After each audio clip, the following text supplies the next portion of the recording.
Well, I'm sure you've heard the term financial health, but what if we told you your actual health can play a role in your personal finances? Al Riddick, the president of Game Time Budgeting, is here with us to talk more about our financial wellness.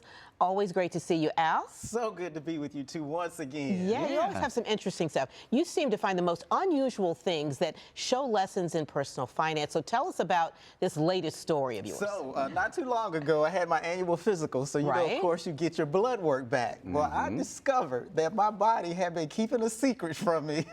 My cholesterol was 221. Oh, wow. So, obviously, I had to ask myself some tough questions. Number one, how in the world did this happen? Then number two, what behaviors am I willing to change to produce a different result?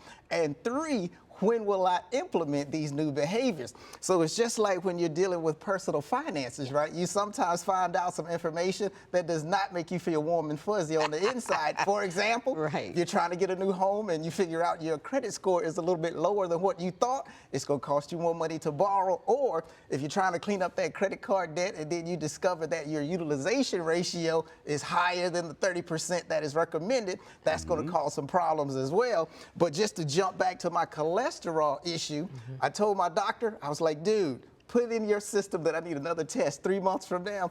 I went from 221 to 183, all because I changed my behaviors with food, just like people can change their behaviors with money. You cleaned it up. I like that. Exactly, yeah. So is that kind of like what you learned from this, Al, when you learned your cholesterol was so high?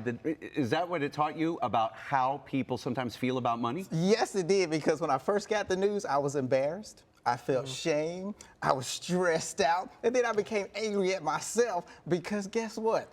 I put myself in that position because of what I decided to put at the end of my fork and at the end of my spoon, right? And when you look at me, you think that I'm the picture of perfect health, I know, because I'm a pretty slim guy. Yeah. But guess what?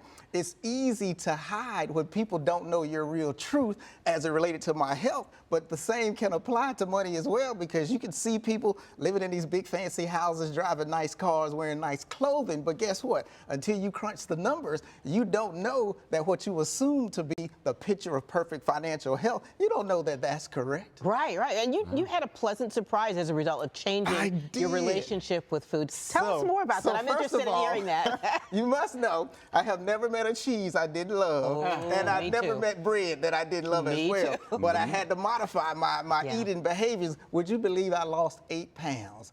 Just because I changed what I ate. But guess what? You can do the same thing with money if you decide that you need to maybe figure out a way to increase your income so that you have a little bit more additional cash flow to pay some bills or to increase your savings. You can do that. Or if you need to clean up that credit report just a little bit, it's all about the daily decisions that we make that can create change not only in our health, but in our financial lives as well. Wow. And that leads, there's that saying that I've heard before that they say that good health is your most valuable asset. How do you feel about that? I actually agree with that, but I'm going to take it a little bit further, right? Okay. So it's kind of like this.